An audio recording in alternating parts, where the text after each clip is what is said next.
A comunidade Narrações Imersivas está disponível. Acesse o link na descrição, ou então no primeiro comentário fixado, ou até mesmo no QR Code na sua tela. Você pode assinar a nossa comunidade em 2 plataformas. Estamos tanto na Aurelo quanto no Spotify, via Patreon. Ao se tornar membro da nossa comunidade, além dos livros já disponíveis no nosso canal, você encontra uma série de livros exclusivos para a nossa comunidade. Todos os livros são em formatos de MP3, sem interrupções ou propagandas, para uma maior e melhor narração imersiva. E para aqueles que já são membros, já estão aproveitando do nosso mais novo projeto, que se trata de Harry Potter totalmente ambientado, sonorizado e com a trilha oficial dos filmes. A versão definitiva para quem busca uma verdadeira imersão na saga. Então não fique de fora, assine a nossa comunidade e descubra mais uma forma de ouvir narrações imersivas.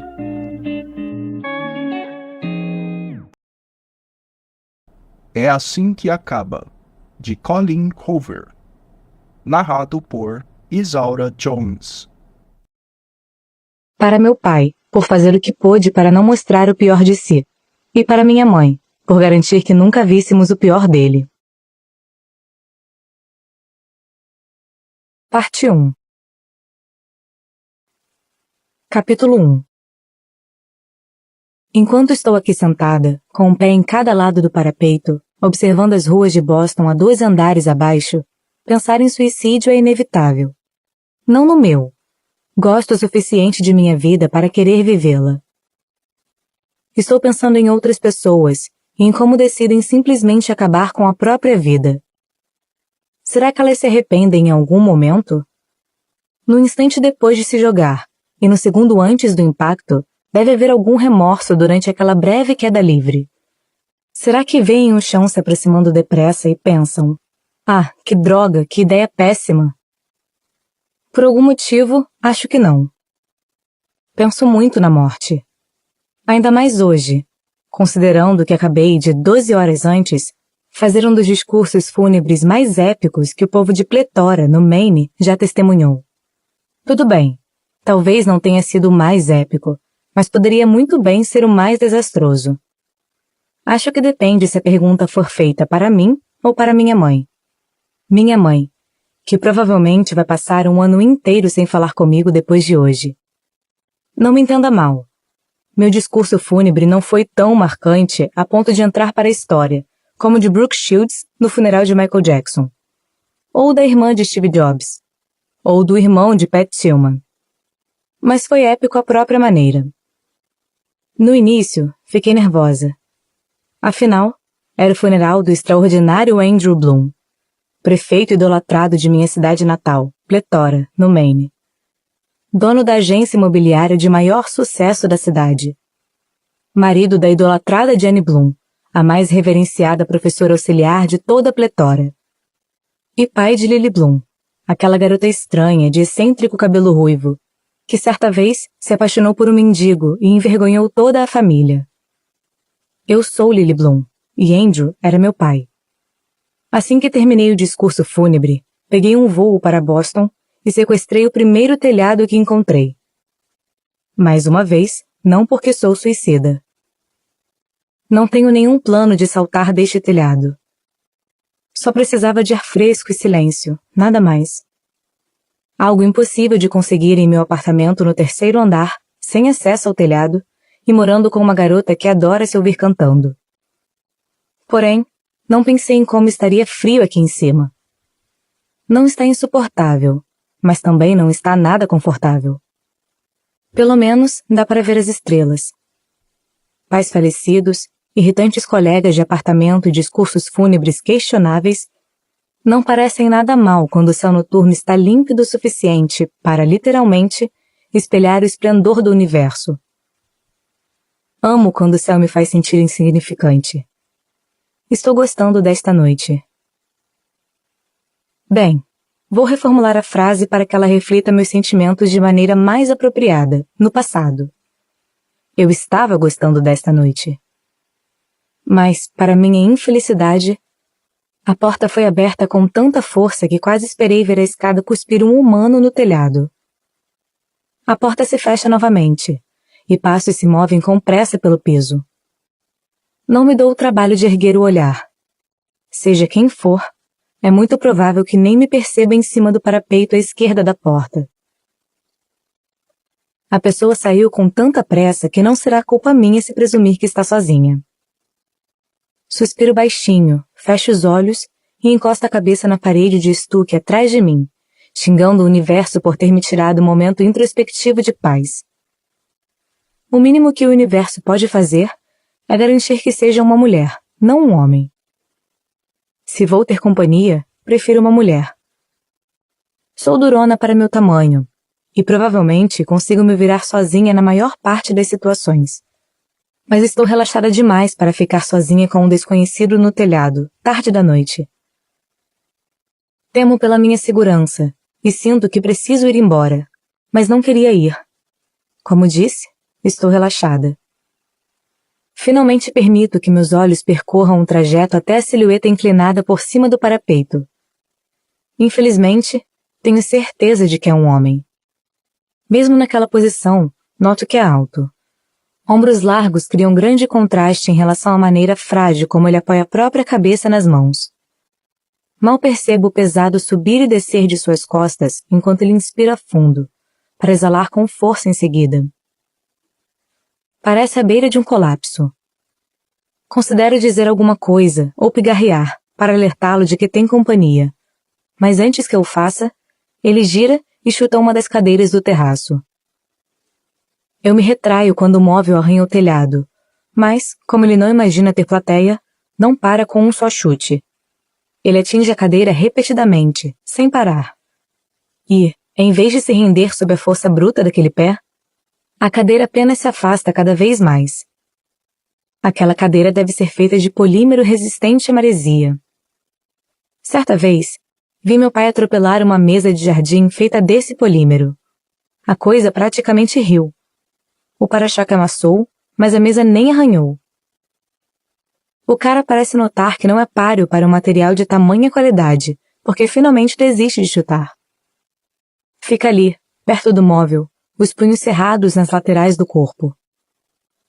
Para ser sincera, sinto um pouco de inveja. Ele desconta muito bem a raiva na mobília. É óbvio que teve um dia péssimo, assim como eu. Mas enquanto guardo minha frustração até ela se manifestar de forma passivo-agressiva, ele encontra uma verdadeira válvula de escape. Minha válvula de escape costumava ser minha horta. Sempre que eu me estressava, era só ir até o quintal e arrancar toda a erva daninha que encontrasse. Porém, desde que me mudei para Boston, há 2 anos, não tenho mais horta. Nem terraço. Nem sequer ervas daninhas. Talvez eu devesse investir em uma cadeira de polímero resistente à maresia. Fico observando o rapaz mais um pouco, e me pergunto se ele não vai se mexer. Está simplesmente parado, encarando a cadeira. Não está mais de punhos cerrados. As mãos estão apoiadas nos quadris. E percebo que sua camisa não tem um caimento bom no bíceps. Tem um caimento ótimo no restante do corpo, mas seus braços são enormes. Ele começa a remexer nos bolsos até encontrar o que está procurando. E, na provável tentativa de administrar ainda mais a raiva, acende um baseado. Tenho 23 anos, já terminei a faculdade e usei a mesma droga recreativa 1 ou 2 vezes. Não vou julgar o rapaz por achar que precisa fumar sozinho. Mas é esta a questão. Ele não está sozinho. Só não sabe disso ainda. Ele dá uma longa tragada no baseado e começa a se voltar para o parapeito. Percebe minha presença ao expirar. Para de andar no instante que nossos olhares se encontram. Sua expressão não é de susto, nem de humor. Ele está a uns 3 metros de distância, mas a luz das estrelas é suficiente para que eu enxergue seus olhos observando meu corpo sem revelar um único pensamento. Esse cara sabe esconder o jogo. Estreitando os olhos e comprimindo os lábios, ele parece a versão masculina da Mona Lisa. Como você se chama? Pergunta ele. Sinto a voz no estômago, o que não é nada bom. As vozes deviam parar nos ouvidos, mas às vezes, não é nada comum na verdade. Uma voz penetra em meus ouvidos e reverbera por meu corpo. Ele tem uma dessas vozes. Grave, confiante e um pouco parecida com manteiga. Como não respondo, ele leva o baseado à boca e dá mais uma tragada. Lily, revelo por fim. Odeio minha voz. Pareceu baixa demais para chegar a seus ouvidos. Ainda mais para reverberar dentro de seu corpo.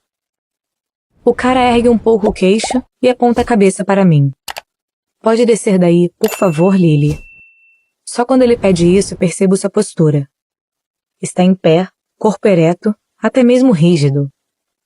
Quase como se estivesse nervoso, achando que vou cair. Não vou. O parapeito tem, no mínimo, 30 centímetros de largura, e a maior parte de mim está no telhado.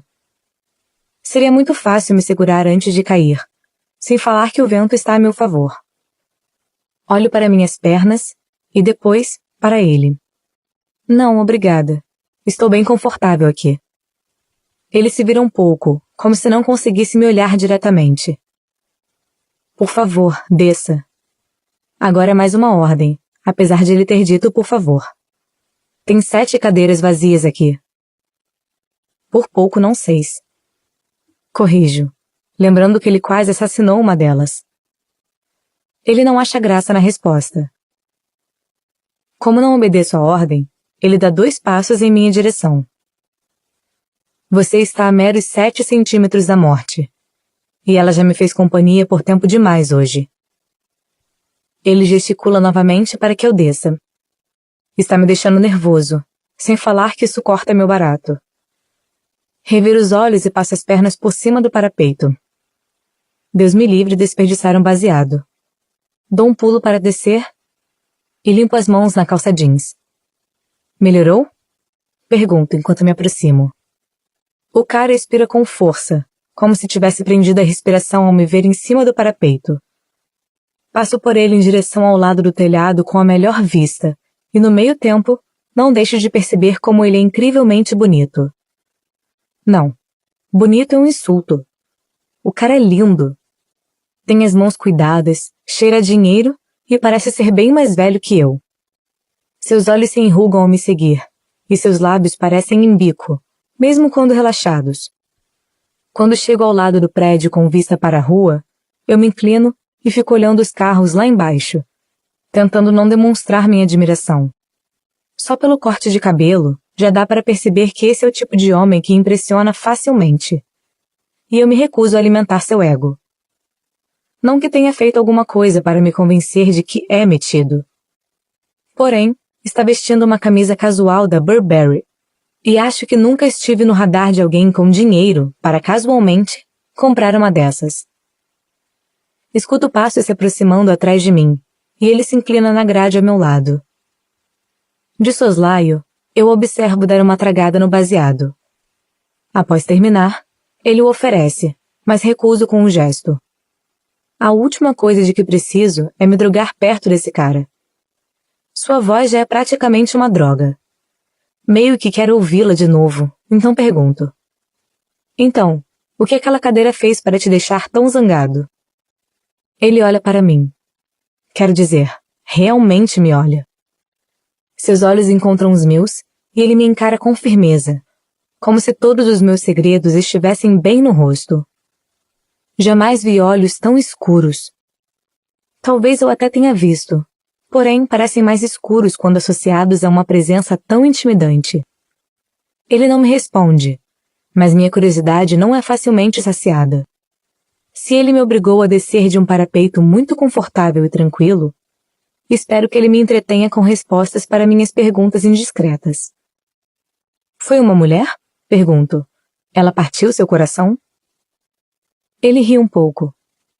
Quem me dera se meus problemas fossem tão triviais quanto assuntos do coração.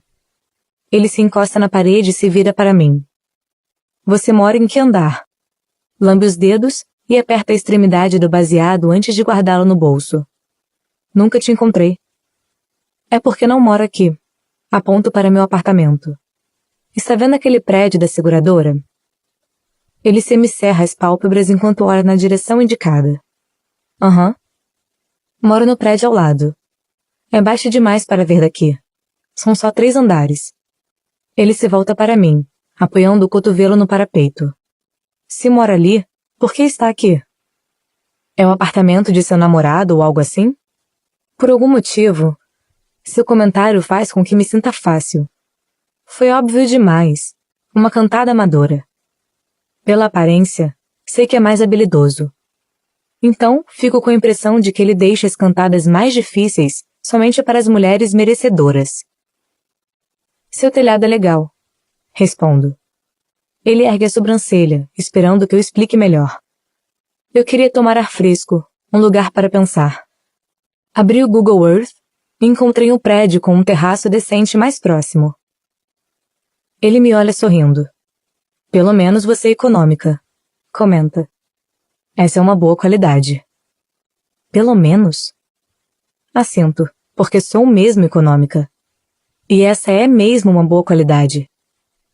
Por que estava precisando de ar fresco? Pergunta ele. Porque enterrei meu pai hoje, fiz um discurso fúnebre epicamente desastroso e agora sinto como se não conseguisse respirar. Penso. Eu me viro para a frente de novo, expiro lentamente. A gente pode ficar um pouco em silêncio? Ele parece aliviado com um pedido. Inclina-se por cima do parapeito e deixa o braço se balançar enquanto olha a rua. Ele fica assim por um instante, e eu o encaro durante todo o tempo. Provavelmente, sabe que eu estou observando, mas parece não se importar. Um cara caiu daqui no mês passado. Revela ele. Eu até teria me irritado por ele ter desrespeitado meu pedido de silêncio, mas fico um pouco intrigada. Foi acidente? Ele dá de ombros. Ninguém sabe. Aconteceu no fim da tarde.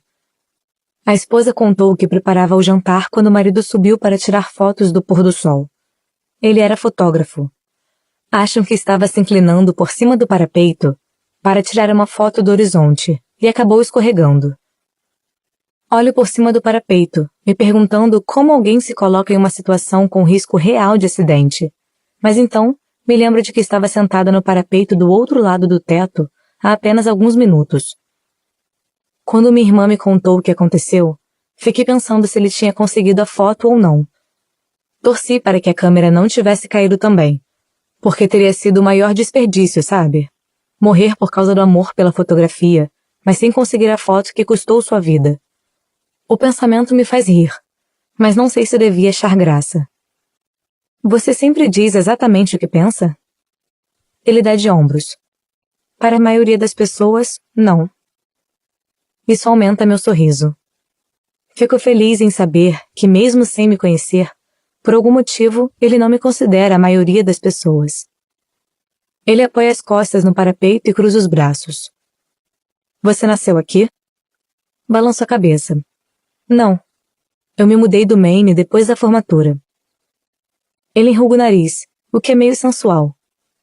Ver esse homem, usando uma camisa da Burberry com um corte de cabelo de $200, fazendo careta. Então está no purgatório de Boston, é? Deve ser péssimo.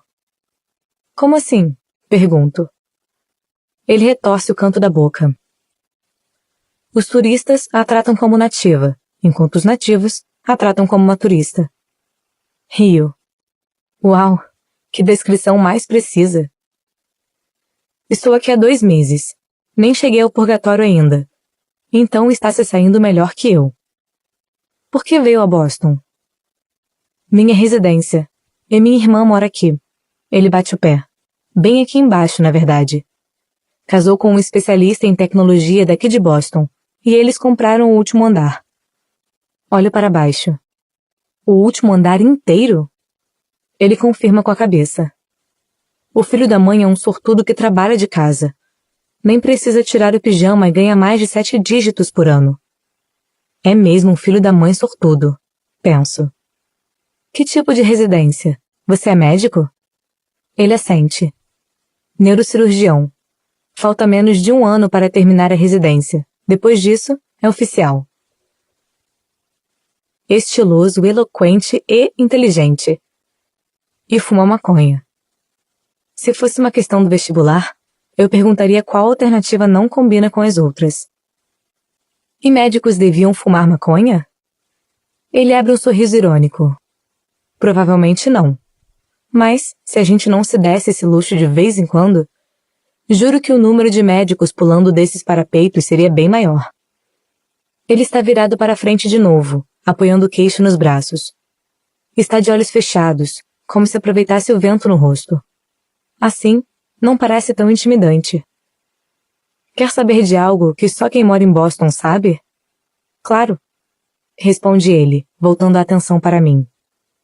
Aponto para o leste. Está vendo aquele prédio, com um teto verde? Ele assente. Há um prédio atrás dele, na rua Melker. Tem uma casa em cima do prédio. Tipo, uma casa mesmo, construída bem no teto. Não dá para ver da rua, e o prédio é tão alto que poucas pessoas sabem disso. Ele fica impressionado. Sério?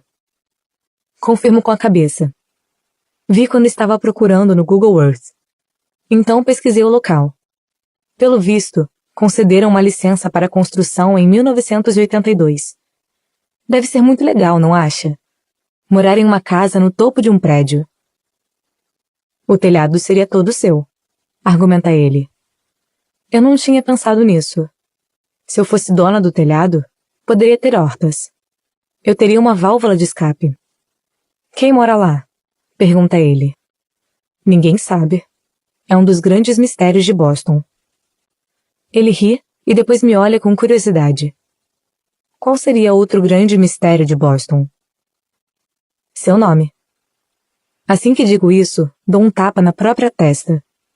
Soou como uma cantada muito brega, e tudo o que posso fazer é rir de mim mesma. Ele sorri. É Riley, revela ele. Riley Kincaid. Suspiro, me encolhendo. Que nome incrível. Por que isso deixou triste? Porque eu faria de tudo para ter um nome legal. Não gosta de Lily? Inclino a cabeça e ergo a sobrancelha. Meu sobrenome é Bloom. Florescer em inglês. Ele fica em silêncio. Sinto que tenta não demonstrar piedade. Eu sei, é péssimo. É o nome de uma menina de 2 anos, não de uma mulher de 23. Uma menina de 2 anos sempre vai ter o mesmo nome, independentemente da idade. Nós não nos livramos do nome quando envelhecemos, Lily Bloom. Que pena, rebato. Mas o pior é que adoro jardinagem. Amo flores, plantas, cultivar coisas. É minha paixão. Sempre foi meu sonho abrir uma floricultura, mas tenho medo de que as pessoas não julguem uma vontade autêntica. Pensem que só estou tentando me aproveitar de meu nome, que ser uma florista não é o trabalho de meus sonhos. Pode ser, comenta ele. Mas por que isso importa? Acho que não importa. Noto que estou sussurrando. Lily Bloom. Eu o vejo abrir um sorriso. É um ótimo nome para uma floricultura. Mas tenho mestrado em administração. Seria dar um passo atrás, não acha? Trabalho para a maior empresa de marketing em Boston. Ser dona do próprio negócio não é dar um passo atrás, argumenta ele. Ergo a sobrancelha. A não ser que dê errado. Ele assente, concordando. A não ser que dê errado. Concorda. E qual o seu nome do meio, Lily Bloom? Resmungo, e ele se anima com isso. Quer dizer que é ainda pior? Apoio a cabeça nas mãos e faço que sim. Rose? Balança a cabeça. Violet? Quem me dera. Eu me contraio e murmuro. Blossom. Desabrochar em inglês. Há um momento de silêncio. Caramba! Exclama ele, baixinho. Pois é.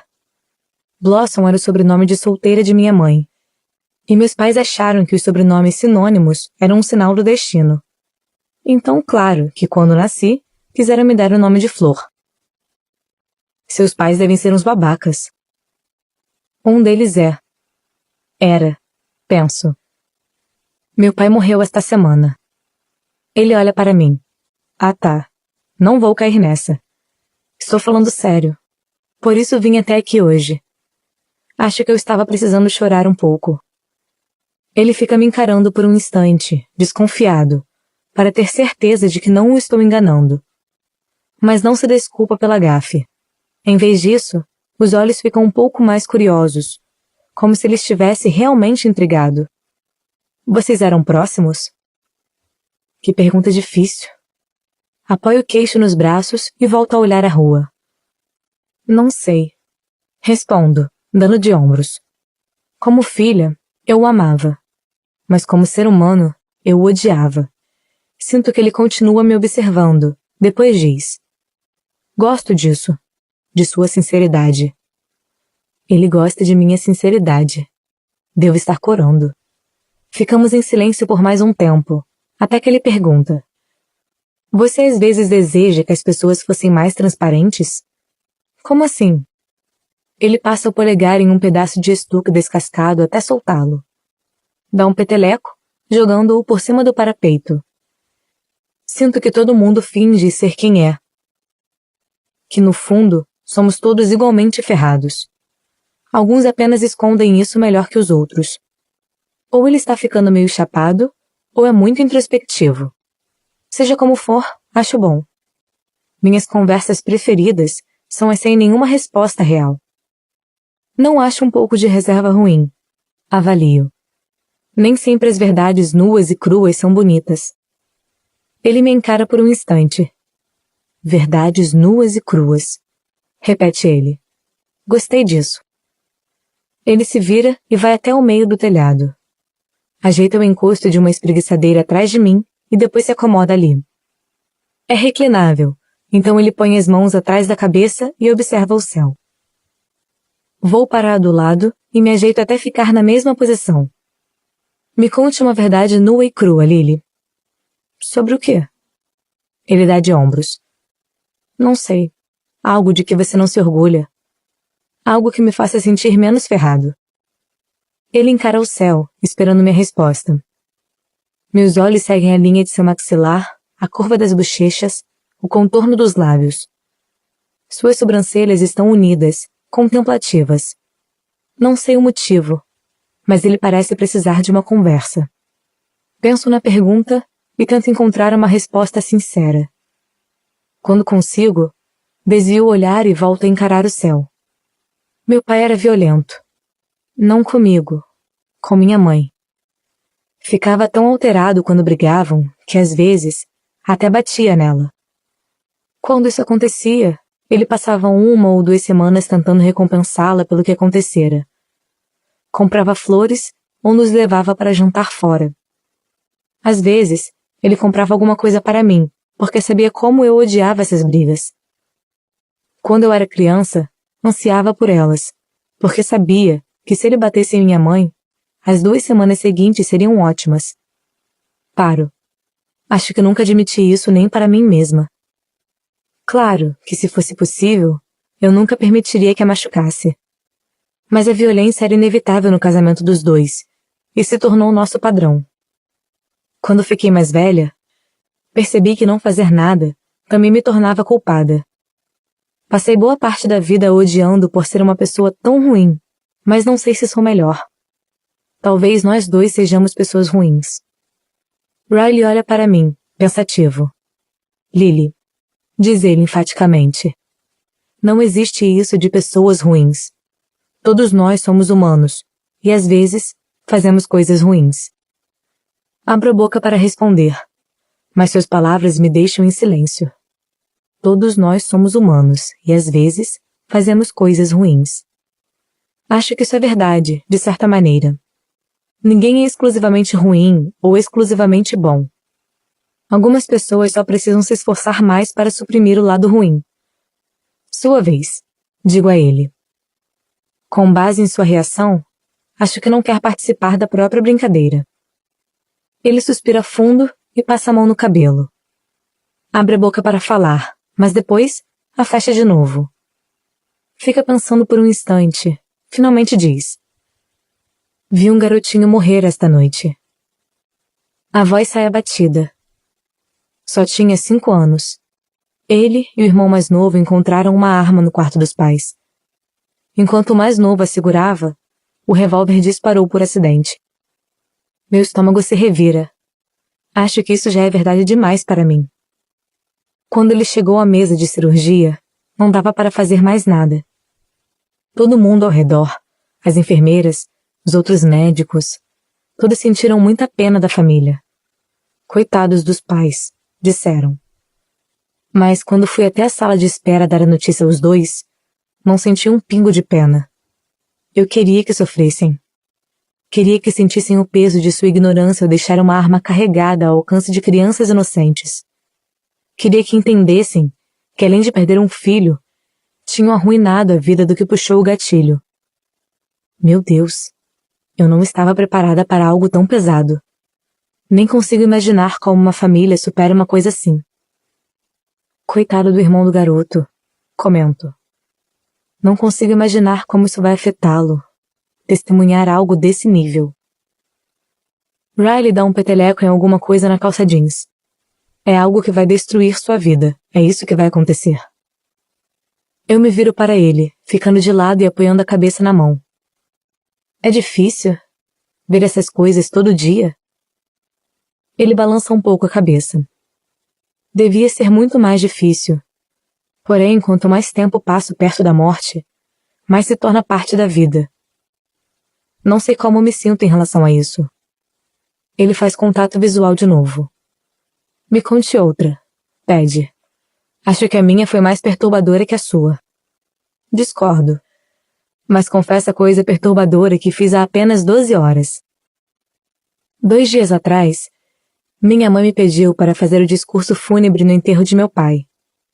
Eu disse que não ficaria à vontade, que não conseguiria encarar a multidão, que cairia em prantos, mas era mentira. Eu simplesmente não queria. Acho que discursos fúnebres devem ser feitos por pessoas que respeitam o falecido. E eu não respeitava muito meu pai. Você fez o discurso? Confirmo com a cabeça. Fiz. Hoje de manhã. Eu me sento e puxo as pernas para debaixo do corpo enquanto continuo, virada para ele. Quer escutar? Ele sorri. Com certeza. Põe as mãos no colo e respiro fundo. Eu não fazia ideia do que dizer. Cerca de 1 hora antes do funeral, eu avisei minha mãe de que não queria discursar.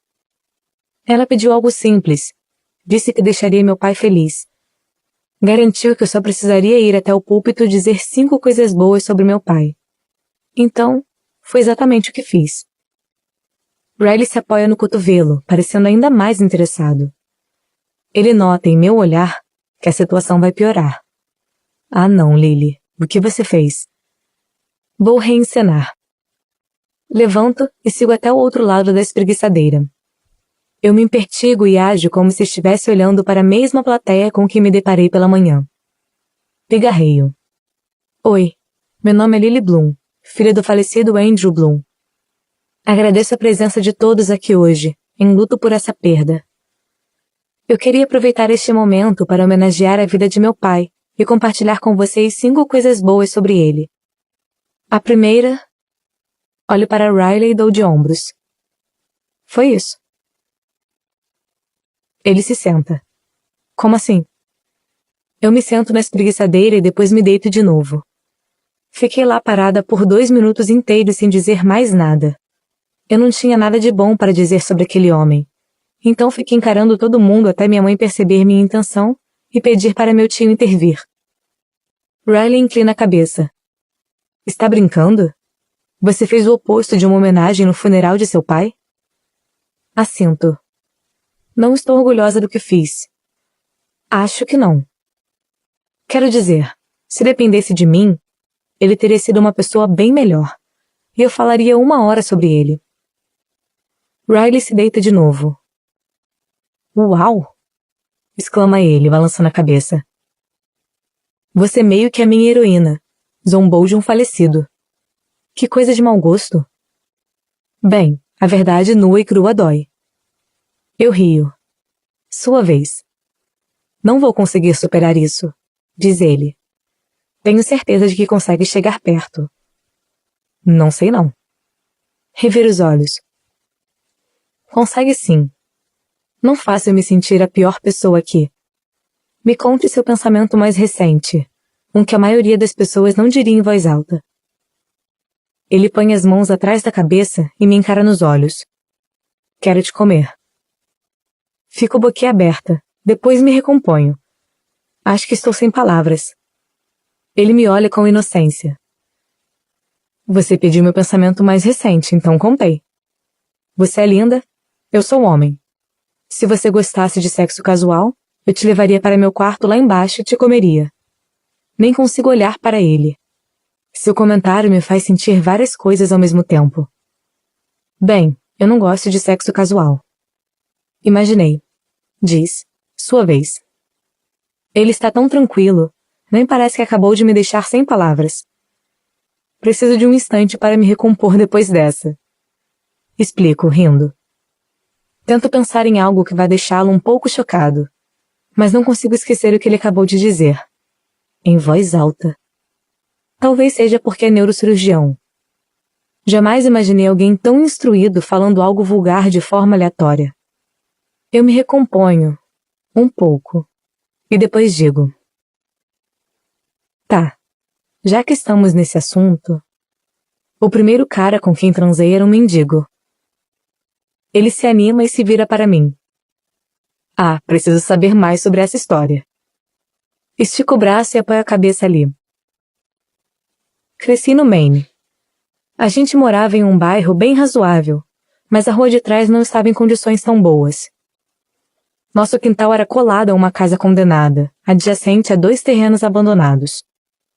Fiz amizade com um cara chamado Atlas, que dormia no lugar. Ninguém sabia que ele morava ali, só eu. Eu lhe levava comida, roupas, coisas. Até meu pai descobrir. E o que ele fez? Contrai o maxilar. Não sei por que mencionei isso, já que me obrigo a não pensar nesse assunto todos os dias. Bateu no cara. Não quero mais ser nua e crua em relação ao assunto. Sua vez. Ele me observa em silêncio por um instante, como se soubesse que a história não acaba assim. Mas depois desvia o olhar. Sinto repulsa só de pensar em casar. Confessa ele. Estou com quase 30 anos e não tenho a menor vontade de encontrar uma esposa. E principalmente não quero filhos. A única coisa que quero na vida é sucesso. Muito. Mas se eu admitir isso em voz alta para alguém, vai parecer arrogância. Sucesso profissional ou status social? As duas coisas. Qualquer pessoa pode ter filhos. Qualquer pessoa pode casar. Mas nem todo mundo pode ser um neurocirurgião. Tenho muito orgulho disso. E não quero ser só um ótimo neurocirurgião. Quero ser o melhor em minha área. Você tem razão. Fica parecendo arrogância mesmo. Ele sorri. Minha mãe acha que estou desperdiçando minha vida no trabalho. Você é neurocirurgião e sua mãe está desapontada? Rio. Meu Deus, que loucura! Será que os pais jamais ficam satisfeitos com os filhos? Nunca somos bons o bastante? Ele balança a cabeça. Meus filhos não seriam. Poucas pessoas são tão determinadas como eu. E isso só desencadearia seu fracasso. Por isso jamais vou ter filhos. Na verdade, acho algo digno, Riley. Muitas pessoas se recusam a admitir serem egoístas demais para ter filhos. Ele balança a cabeça. Ah, sou egoísta demais para ter filhos. E com certeza sou egoísta demais para me relacionar com alguém. Então como evita isso? Simplesmente não sai com ninguém? Ele me olha e sorri. Quando tenho tempo, algumas garotas satisfazem minhas necessidades. Não estou precisando de nada nesse departamento, se é o que está perguntando. Mas nunca me senti atraído pelo amor. Sempre foi mais um fardo que qualquer outra coisa. Eu queria pensar assim. Minha vida seria tão mais fácil. Que inveja! Acredito que exista um homem perfeito para mim.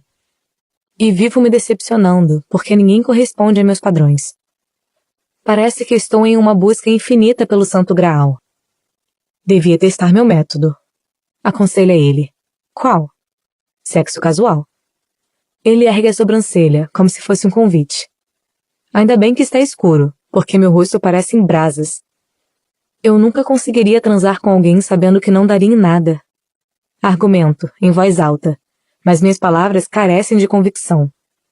Ele inspira fundo e devagar. Depois se deita. Você não é esse tipo de garota, né? Pergunta ele, um pouco desapontado. Também me sinto assim. Nem sei se o rejeitaria se ele tentasse alguma coisa, mas acho que acabei de frustrar essa possibilidade. Se você não transaria com alguém que acabou de conhecer, seus olhos encontram os meus de novo. Até onde você iria? Não sei responder. Eu me deito porque a maneira como me olha me faz reavaliar essa história de sexo casual. Acho que não sou necessariamente contra. Apenas jamais recebi a proposta de alguém que me faria considerar a opção. Até agora. Acho. E será que ele está mesmo me propondo algo? Sempre fui péssima nesse lance de flerte. Ele estende o braço e segura a beirada de minha espreguiçadeira. Com um movimento rápido e pouquíssimo esforço, Riley a puxa para perto até encostar na sua. Meu corpo inteiro enrijece. Ele está tão perto que sinto o calor de sua respiração cortando o ar frio. Se eu olhasse para ele, seu rosto estaria a meros centímetros do meu. Eu me recuso a encará-lo, porque ele provavelmente me beijaria, e não sei absolutamente nada sobre esse homem, além de algumas verdades nuas e cruas. Porém, isso não me pesa nem um pouco na consciência quando ele põe a mão em minha barriga. Até onde você iria, Lily? Sua voz está indecente, gostosa. Vai direto para a ponta de meus pés. Não sei. Sussurro. Seus dedos começam a se aproximar da costura de minha camisa. Passam a subir lentamente até desnudar parte de minha barriga. Ah, meu Deus. Murmuro, sentindo o calor de sua mão subindo pelo estômago. Apesar de saber que não devo, eu me viro para ele. E a expressão em seus olhos me cativa de vez. Ele parece esperançoso, ávido e totalmente confiante. Afunda os dentes no lábio inferior, enquanto sua mão começa a explorar minha camisa de forma provocante. Sei que ele sente meu coração batendo acelerado no peito. Droga, deve até escutá-lo. Fui longe demais? Pergunta ele. Não sei de onde está vindo esse meu lado, mas balanço a cabeça e digo. De jeito algum.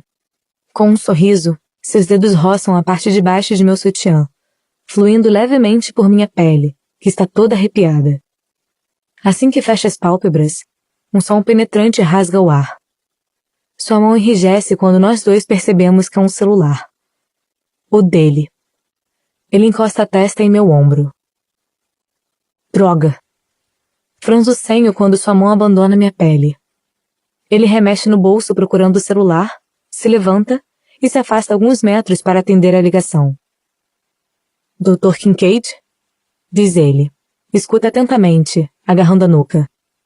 E Roberts? Não estou de plantão. Mais silêncio.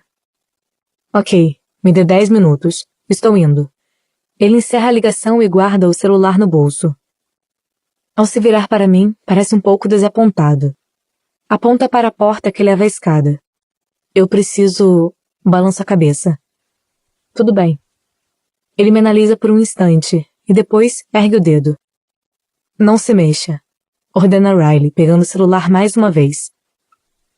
Ele se aproxima e o posiciona, como se estivesse prestes a tirar uma foto minha. Quase protesto, mas nem sei porquê. Estou totalmente vestida.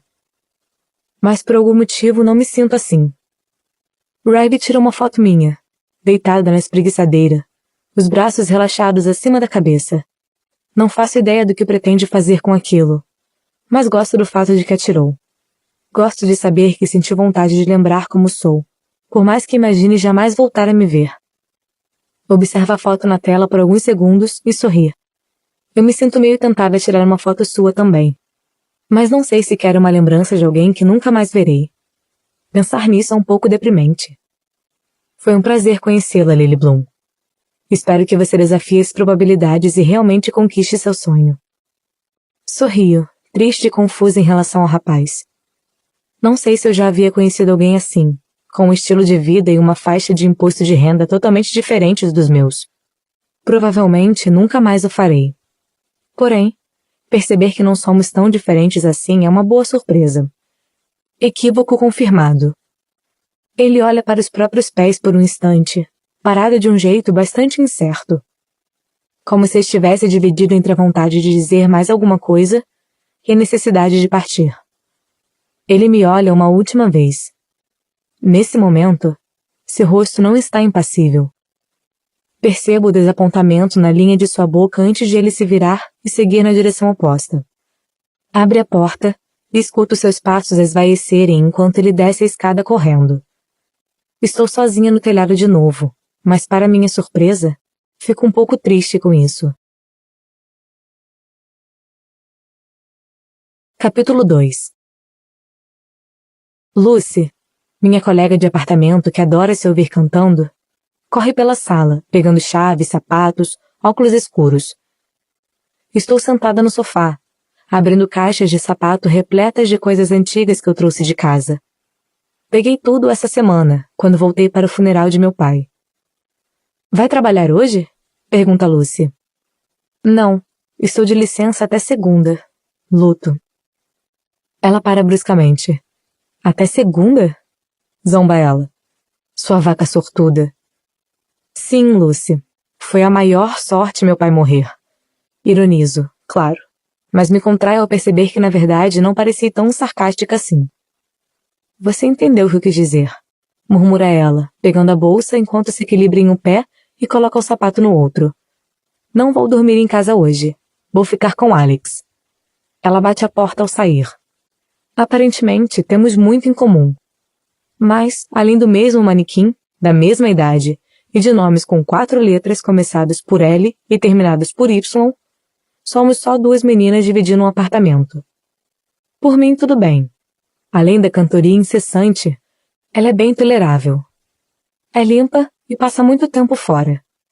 2 das qualidades mais importantes para uma pessoa que mora com você. Estou destampando uma das caixas quando meu celular toca. Estendo o braço até o canto e o pego. Quando vejo que é minha mãe, afundo o rosto no sofá e finge chorar na almofada. Levo o celular até o ouvido. Alô? São 3 segundos de silêncio. Depois... Oi, Lily. Suspiro e me sento de novo. Oi, mãe. Estou realmente surpresa por ela falar comigo. Só se passou um dia desde o funeral. Eu esperava ter notícias só daqui a 364 dias. Como você está? Pergunto. Ela suspira dramaticamente. Estou bem, responde. Sua tia e seu tio voltaram para Nebraska hoje de manhã. Vai ser minha primeira noite sozinha desde que... Você vai ficar bem, mãe. Garanto, tentando passar confiança. Ela fica em silêncio por tempo demais. Depois diz. Lily, só queria que você soubesse. Não precisa sentir vergonha por ontem. Fico quieta. Eu não estava com vergonha, nem um pouco. Todo mundo congela de vez em quando. Eu não devia tê-la pressionado daquele jeito, ainda mais em um dia tão difícil. Devia ter pedido para seu tio fazer o discurso. Fecha os olhos. Lá vai ela de novo. Encobrindo o que não quer ver. Assumindo uma culpa que nem é sua. Ela se convenceu, claro, de que fiquei paralisada ontem, e por isso me recusei a falar. É óbvio. Penso seriamente em confessar que não foi um erro. Não congelei. Simplesmente não tinha nada de bom a dizer sobre o homem medíocre que ela escolheu para ser meu pai. Mas em parte me sinto culpada pelo que fiz. Especialmente porque minha mãe não devia ter testemunhado aquilo. Então acabo aceitando sua deixa e entro no jogo. Obrigada, mãe. Me desculpe por ter paralisado. Tudo bem, Lily. Preciso ir. Preciso ir à seguradora. Amanhã teremos a reunião sobre as apólices de seu pai. Me ligue, ok? Ligo sim, respondo. Te amo, mãe. Encerro a ligação e jogo o celular do outro lado do sofá. Abro a caixa de sapatos no colo e retiro o conteúdo. Bem no topo, há um coraçãozinho oco de madeira. Passo os dedos por ele e me lembro da noite em que o ganhei. Assim que começo a assimilar a lembrança, afasto o objeto. A nostalgia é uma coisa curiosa. Separo algumas cartas antigas e recortes de jornal. Embaixo de tudo, encontro que eu sabia estar nessas caixas. E ao mesmo tempo, esperava que não estivesse. Meus diários de Ellen. Passo as mãos por cima das capas. São 3 nessa caixa. Mas provavelmente 8 ou 9 no total. Não li nenhum desde a última vez que escrevi algo. Quando era mais nova, eu me recusava a admitir a existência de meu diário. Era muito clichê. Em vez disso, me convenci de que eu fazia algo legal, porque tecnicamente não era um diário. Toda vez, eu escrevia para Ellen DeGeneres. Comecei a assistir ao programa no dia em que estreou, em 2003, quando ainda era uma criança. Eu o sintonizava todo dia depois da escola, e tinha certeza de que Ellen me amaria se me conhecesse. Escrevi cartas para ela regularmente até os 16 anos, mas na forma de diário. Claro que eu sabia que a última coisa que Ellen DeGeneres provavelmente ia querer eram os textos de uma garotinha qualquer. Felizmente, jamais enviei nenhum, mas gostava de escrever no diário como se este fosse destinado a ela. Então continuei fazendo isso até parar de vez. Abro outra caixa de sapato e encontro mais cadernos. Eu os reviro até achar o de quando eu tinha 15 anos. E o abro, procurando o dia em que conheci Atlas. Antes disso, não aconteceu muita coisa digna de nota em minha vida. Mas de alguma maneira, consegui encher 6 diários antes de nosso relacionamento. Jurei que nunca mais leria essas coisas. Mas com a morte de meu pai, passei a pensar muito na infância. Talvez, lendo esses diários, encontre forças para perdoá-lo. Apesar de ter medo de acabar acumulando ainda mais ressentimento. Eu me deito no sofá e começo. Querida Ellen, antes de contar o que aconteceu hoje, tenho uma ideia maravilhosa para o novo quadro do programa. Ele se chama Ellen em Casa. Acho que muitas pessoas gostariam de te ver fora do trabalho. Sempre fico imaginando como você é em casa, quando está sozinha com Portia, sem nenhuma câmera por perto. Talvez os produtores possam dar uma câmera a ela, e de vez em quando ela flagraria você de surpresa e te filmaria fazendo coisas normais, tipo vendo TV, cozinhando, cuidando do jardim. Ela poderia filmar você por alguns segundos sem que percebesse e depois gritar, "Ela é em casa!" e te assustar. Acho justo, porque você adora pegadinhas. Tá, agora que contei isso, queria contar há um tempo e sempre esquecia. Vou falar sobre meu dia de ontem. Foi interessante. Provavelmente o dia mais interessante que já tive para contar. Tirando o dia em que Abigail Ivory deu um tapa no Sr. Carson por ter olhado para seu decote. Lembra que um tempo atrás eu falei para você sobre a Sra. Burleson, que morava atrás da gente e morreu na noite daquela grande nevasca? Meu pai disse que ela devia tantos impostos que a filha não conseguiu ficar com a casa. Tenho certeza de que não se incomodou, porque a casa estava começando a cair aos pedaços. Provavelmente teria sido mais um fardo que outra coisa. A casa está vazia desde a morte da Sra. Burleson, e isso já tem uns 2 anos. Sei que está vazia porque a janela de meu quarto tem vista para o quintal, e não me lembro de ver ninguém entrar ou sair dali. Até ontem à noite. Eu estava na cama, embaralhando cartas. Sei que parece estranho, mas é algo que costumo fazer. Nem sei jogar baralho. Mas quando meus pais brigam, embaralhar cartas é algo que simplesmente me acalma às vezes, prende minha atenção. Enfim, estava escuro lá fora, então logo notei a luz. Não era muito forte, mas vinha da casa antiga. Parecia mais luz de velas que outra coisa. Então fui até a varanda dos fundos pegar os binóculos de papai. Tentei ver o que estava acontecendo, mas não consegui identificar nada. Estava escuro demais. Então, depois de um tempo, a luz se apagou. Hoje de manhã, enquanto me arrumava para o colégio, vi alguma coisa se movendo atrás da casa. Eu me agachei na janela do quarto e notei uma pessoa saindo escondida pela porta dos fundos. Era um rapaz e tinha uma mochila. Olhou ao redor, como se quisesse ter certeza de que ninguém estava espiando, e depois passou entre nossa casa e a do vizinho. Então seguiu e parou no ponto de ônibus. Nunca vi esse homem. Foi a primeira vez que andou em meu ônibus. Ele se sentou nos fundos e eu no meio, então não falei com ele. Mas quando desceu do ônibus no ponto do colégio, vi ele entrar ali. Então deve ser onde estuda. Não faço ideia de por que ele estava dormindo naquela casa. É provável que lá não tenha eletricidade nem água. Achei que talvez ele tivesse perdido uma aposta com alguém. Mas hoje ele desceu do ônibus no mesmo ponto que eu. Ele seguiu pela rua como se fosse para outro lugar, mas fui correndo para meu quarto e fiquei olhando da janela. E alguns minutos depois, eu o vi entrar escondido pelos fundos na casa vazia. Não sei se eu devia dizer alguma coisa para minha mãe. Odeio ser enxerida, porque isso não é de minha conta. Mas se aquele menino não tem para onde ir, acho que minha mãe saberia como ajudar, porque ela trabalha no colégio. Não sei. Talvez eu espere alguns dias antes de dizer alguma coisa, para ver se ele volta para casa. Talvez só precise de um tempinho longe dos pais. Algo que eu mesma gostaria às vezes. Ok, depois eu conto o que acontecer amanhã. Lily. Querida Ellen, quando vejo seu programa, avanço todo o trecho em que você dança. Eu costumava ver o começo quando você dançava no meio da plateia, mas agora acho um pouco chato e prefiro só escutar você falar. Espero que não fique brava. Tá, descobri quem é o rapaz, e sim, ele continua morando lá. Já se passaram 2 dias e eu ainda não contei pra ninguém. O nome dele é Atlas Corrigan e está no último ano, mas é tudo o que sei. Perguntei a Kate quem era ele quando ela se sentou ao meu lado no ônibus. Ela revirou os olhos e me contou o nome.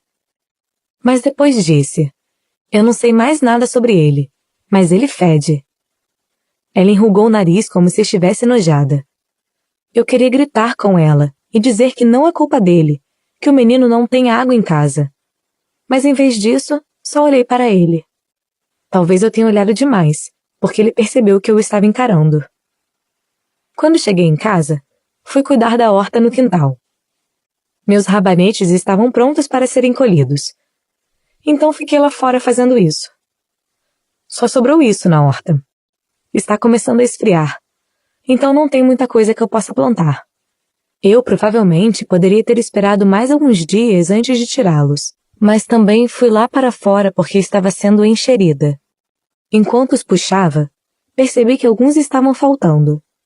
Parecia que tinham acabado de desenterrá-los. Sei que não fui eu que os tirei, e meus pais nunca mexem na horta. Então pensei em Atlas. E muito provavelmente tinha sido ele. Eu não tinha me dado conta de que se ele não tem acesso à água, também não devia ter comida. Entrei em casa e fiz 2 sanduíches. Peguei 2 refrigerantes na geladeira e um pacote de batatas fritas. Coloquei tudo numa bolsa térmica. Fui até a casa abandonada e deixei a bolsa na varanda dos fundos, perto da porta. Eu não sabia se ele tinha me visto, então bati bem forte e depois voltei correndo para minha casa, seguindo direto para meu quarto. Quando cheguei na janela para ver se ele ia sair, a bolsa já tinha sumido. Então descobri que ele andava me observando. Agora estou um pouco nervosa por ele saber que eu sei de sua presença. Não sei o que dizer se ele tentar falar comigo amanhã. Lily. Querida Ellen, hoje vi sua entrevista com o candidato à presidência Barack Obama. Isso não te deixa nervosa? Entrevistar pessoas que podem governar o país algum dia? Não entendo muito de política, mas acho que eu não conseguiria ser engraçada sob tanta pressão. Cara, muita coisa aconteceu com nós duas. Você acabou de entrevistar alguém que pode vir a se tornar nosso próximo presidente. E eu estou levando comida para um mendigo. De manhã, quando cheguei ao ponto de ônibus, Atlas já estava lá. No início, éramos só nós 2. E não vou mentir, foi constrangedor. Vi que o ônibus virava a esquina e torci para que ele viesse mais rápido. Assim que o ônibus parou, Atlas se aproximou de mim e, sem erguer o olhar, disse: Obrigado. As portas do ônibus se abriram e ele me deixou entrar primeiro. Eu não disse de nada, porque fiquei meio que chocada com minha reação. A voz me arrepiou, Ellen. A voz de algum garoto já causou isso em você? Ah, espere. Desculpe. A voz de alguma garota já causou isso em você? Ele não se sentou perto de mim nem nada do tipo no caminho até o colégio. Mas na volta ele foi o último a subir no ônibus. Não tinha nenhum lugar vazio, mas pela maneira como ele olhou para todo mundo no ônibus, eu percebi que não estava procurando um lugar para se sentar. Estava me procurando. Quando seus olhos encontraram os meus, olhei depressa para meu colo. Odeio não ser muito confiante com garotos. Talvez seja algo que eu supere quando finalmente completar 16 anos. Ele se sentou ao meu lado e colocou a mochila entre as pernas. Então entendi o que Kate estava falando. Ele fedia um pouco, mas não o julguei por causa disso. Ele não disse nada a princípio, mas ficou remexendo em um buraco na calça jeans. Não era um buraco que deixava a calça mais estilosa. Dava para perceber que era um buraco de verdade, porque a calça era velha. Até parecia um pouco pequena para ele, porque seus tornozelos estavam aparecendo. Mas ele era magro o suficiente para que ficasse bem nas outras partes. Você contou para alguém? Perguntou. Olhei para ele quando falou, e ele estava me encarando, parecendo preocupado. Foi a primeira vez que consegui olhar direito para ele. Seu cabelo era castanho escuro, mas achei que se ele o lavasse, talvez não ficasse tão escuro quanto estava naquele momento. Seus olhos eram claros, diferentemente do restante de seu corpo. Olhos azuis de verdade, parecidos com os de um husky siberiano. Eu não devia comparar seus olhos aos de um cachorro, mas foi a primeira coisa que me passou pela cabeça quando os vi. Balancei a cabeça e olhei pela janela. Achei que iria se levantar e encontrar outro lugar para se sentar. Afinal, eu disse que não tinha contado a ninguém, mas ele não fez isso. O ônibus parou algumas vezes, e o fato de que ele ainda estava ali me deu um pouco de coragem. Então falei, em um sussurro. Por que não mora em casa com seus pais? Ele me encarou por alguns segundos, como se estivesse tentando decidir se podia confiar em mim ou não. Depois respondeu, porque eles não querem. Foi então que ele se levantou. Achei que eu tivesse deixado ele irritado, mas então percebi que tinha se levantado porque chegamos ao ponto. Peguei minhas coisas e desci do ônibus logo atrás. Ele nem tentou disfarçar para onde estava indo, como costuma fazer. Normalmente, ele segue pela rua e dá a volta no quarteirão para que eu não o veja passando pelo quintal. Mas hoje ele foi andando até meu quintal comigo. Quando chegamos aonde eu normalmente me viraria para entrar em casa e ele continuaria andando, nós dois paramos. Ele chutou a terra com o pé e olhou para minha casa atrás de mim. Que horas seus pais chegam? Umas 17 horas, respondi. Eram 15 horas e 45. Ele assentiu e parecia que ia dizer mais alguma coisa, mas não fez isso. Simplesmente balançou a cabeça mais uma vez e começou a seguir na direção daquela casa sem comida, eletricidade e água. Agora, Ellen, eu sei que o que fiz em seguida foi uma burrice. Então nem precisa me dizer isso. Chamei ele e depois que parou e se virou, falei. Se você se apressar, pode tomar um banho antes que eles cheguem. Meu coração estava muito acelerado, porque eu sabia que estaria muito encrencada se meus pais chegassem em casa e encontrassem um mendigo do chuveiro. Provavelmente me matariam, mas não consegui vê-lo ir embora para casa sem oferecer nada. Ele olhou novamente para o chão, e senti seu constrangimento como uma pontada na barriga. Ele nem balançou a cabeça. Simplesmente me acompanhou até em casa e não disse nada. Enquanto ele tomava uma ducha, eu estava em pânico. Fiquei olhando pela janela em busca do carro de meu pai ou de minha mãe, apesar de saber que demoraria 1 hora para eles chegarem. Fiquei nervosa achando que um dos vizinhos poderia ter visto ele entrar aqui em casa, mas não me conheciam o suficiente para achar que era anormal receber uma visita. Eu tinha dado roupas limpas para Atlas, e sabia que não só ele precisava estar fora de nossa casa quando meus pais chegassem, mas precisava estar bem longe. Tenho certeza de que meu pai reconheceria as próprias roupas em um adolescente qualquer de nosso bairro. Enquanto olhava pela janela e conferia o relógio, comecei a encher uma mochila velha com várias coisas. Comida que não precisava de refrigeração, algumas camisetas de meu pai, uma calça jeans que provavelmente era 2 tamanhos maior que o dele e um par de meias. Estava fechando a mochila quando ele apareceu no corredor. Eu tinha razão. Mesmo molhado, dava para perceber que seu cabelo era mais claro do que parecia antes. Isso deixou seus olhos ainda mais azuis. Ele deve ter feito a barba enquanto estava lá dentro, porque parecia mais novo que quando entrou no banheiro. Engoli em seco e olhei para a mochila, chocada ao ver como ele estava diferente. Fiquei com medo de que meus pensamentos estivessem estampados no rosto. Olhei pela janela mais uma vez e lhe entreguei a mochila. Talvez seja melhor você sair pela porta dos fundos para ninguém te ver. Ele pegou a mochila e me encarou por um minuto. Qual o seu nome? Perguntou, colocando a mochila no ombro. Lily. Ele sorriu. Foi a primeira vez que sorriu para mim, e tive um pensamento péssimo e superficial. Eu me perguntei como alguém com um sorriso tão lindo poderia ter pais tão ruins. Fiquei com raiva de mim por ter pensado aquilo, porque é claro que os pais deveriam amar os filhos, fossem eles bonitos ou feios, magros ou gordos, inteligentes ou burros.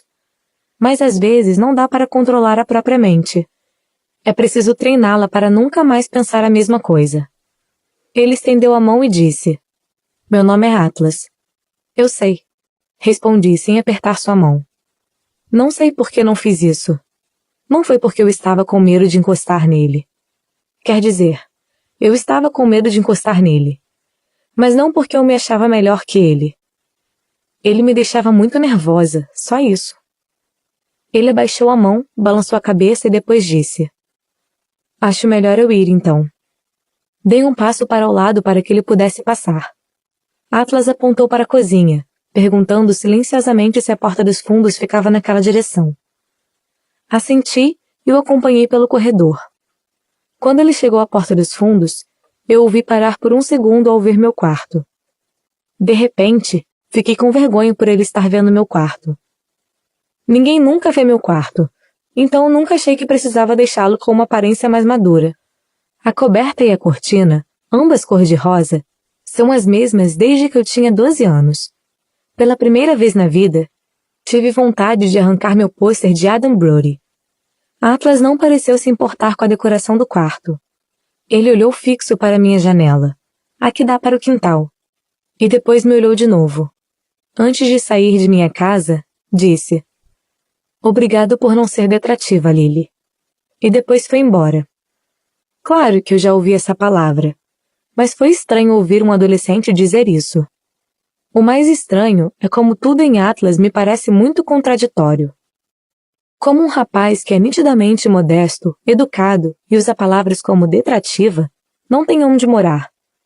Como um adolescente vira um mendigo. Preciso descobrir, Ellen. Vou descobrir o que aconteceu com ele. Espere só para ver. Lily. Estou prestes a ler outra carta quando meu celular toca. Engatinho no sofá para pegá-lo, e não fico nem um pouco surpresa ao ver o número de minha mãe. Sozinha depois da morte de meu pai, provavelmente ela vai me ligar o dobro de vezes que ligava antes. Alô? O que acha de eu me mudar para Boston? Pergunta ela bruscamente. Agarro a almofada ao lado e enfio o rosto ali, abafando meu grito. Nossa! Exclamo. Sério? Ela fica em silêncio, depois acrescenta. Acabei de pensar nisso. Amanhã a gente conversa. Estou quase atrasada para a reunião. Tá, tchau. E, como num passe de mágica, sinto vontade de sair de Massachusetts. Ela não pode se mudar para cá. Não conhece ninguém aqui. Iria pedir atenção todos os dias. Amo minha mãe, não me entendam mal. Mas eu me mudei para Boston em busca de independência. E eu me sentiria menos livre com ela na cidade. Meu pai foi diagnosticado com câncer há 3 anos, quando eu ainda cursava a faculdade. Se Riley Kincaid estivesse aqui, ele contaria a verdade nua e crua de que me senti um pouco aliviada quando Andrew Bloom ficou doente demais para machucar alguém fisicamente. Isso mudou de vez a dinâmica do relacionamento de meus pais, e não senti mais a obrigação de ficar em pletora para garantir o bem-estar de mamãe. Agora que papai faleceu e que não preciso mais me preocupar com minha mãe, eu ansiava por abrir as asas e voar, por assim dizer. E agora ela vai se mudar para Boston? Sinto como se tivessem cortado minhas asas. Cadê minha cadeira de polímero resistente à maresia quando preciso de uma? Estou realmente estressada e não faço ideia do que vou fazer caso ela se mude. Não tenho jardim nem quintal, nem terraço, nem ervas daninhas.